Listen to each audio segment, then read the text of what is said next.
Hello everybody, it's Jay Roby. We're going to be looking at some more of Fischer's opening strategies, and today on this video we're going to look at the Four Knights game.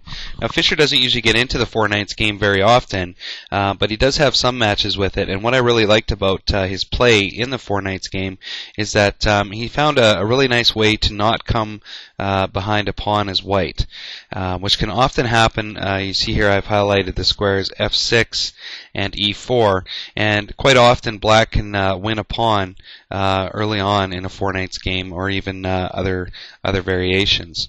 So Fischer's white and Ames is black, so as you can see the play leads into the Four Knights game.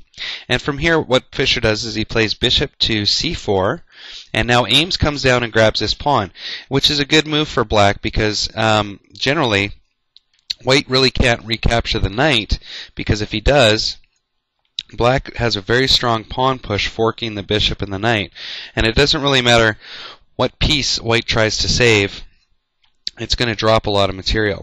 So what does Fischer do when Ames comes down here? Well, Fischer comes up with a really nice tactic.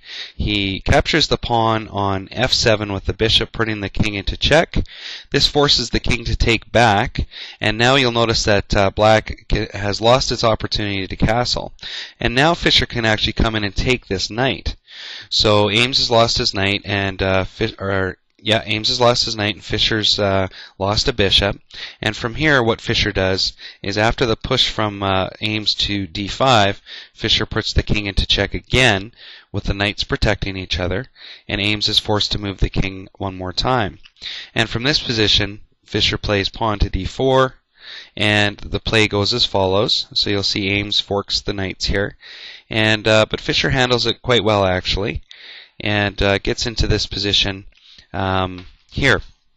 So basically, the material is equal, which is very important in a Four Knights game. You don't want to be dropping a pawn as white, which can sometimes happen.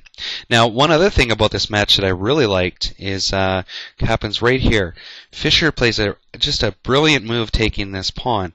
Now, Ames can't capture this knight because what happens is the queen comes up, check.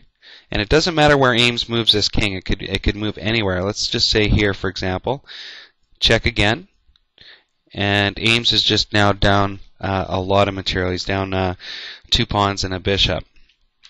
So, and like I said, it doesn't really matter where Ames were to move that knight. Or king, he can move here. Fischer can still come in and land the check and capture another bishop.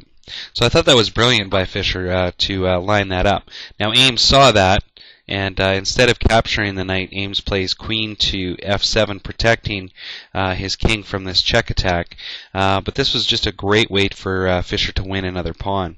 So anyway, if we go back to the opening here, I felt that Fischer's play was very, very good in the Four Knights game, because quite often, from my online experience, it's easy to drop a pawn as white when you get into this situation.